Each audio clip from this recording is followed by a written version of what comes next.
derivatives for the level 3, the concentrated single asset positions. And we need to know just the basics about put options. I think it's pretty explanatory for level 3, but knowing about the put option giving you the right to sell a security.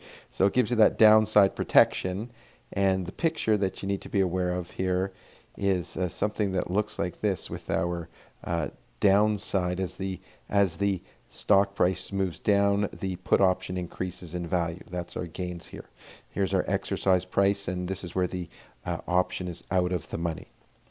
And now this is the payoff for that long put option. If we flip over now and look at this with our concentrated asset portfolio, we can see that we will be given this downside protection, locking in a value. If we want to monetize, now what we have to do is set the hedge and then borrow the funds. The key, you must say borrow funds. So the picture looks like this, something we're pretty familiar with. Here's the put option, and I'll bring in the long position in our underlying asset, and down here the losses on our portfolio are offset by gains on the put option. That locks in the value. That's the protective put.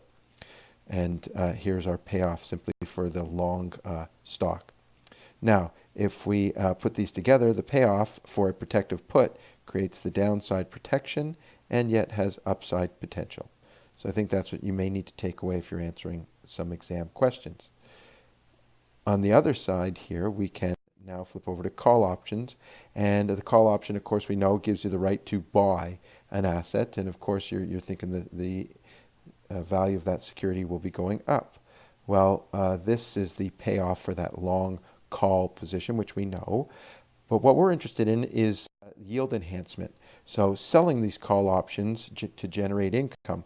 This creates the income. That's the yield enhancement strategy. And the covered call position now, we've got the short call. And this short call is holding in the underlying security. So here's what it looks like when I match up that short call and bring in the long stock position. What we can see is now the gains and the losses are offset here. So if the stock rises in value, well, it's called away by somebody. Well, we're not really hoping that the stock moves. We're just trying to capture the premium. That's the yield enhancement. Now, flipping over to futures and forward contracts, we know the basics of futures and forwards. We're just talking about creating a hedge, and gains and losses will be offset completely.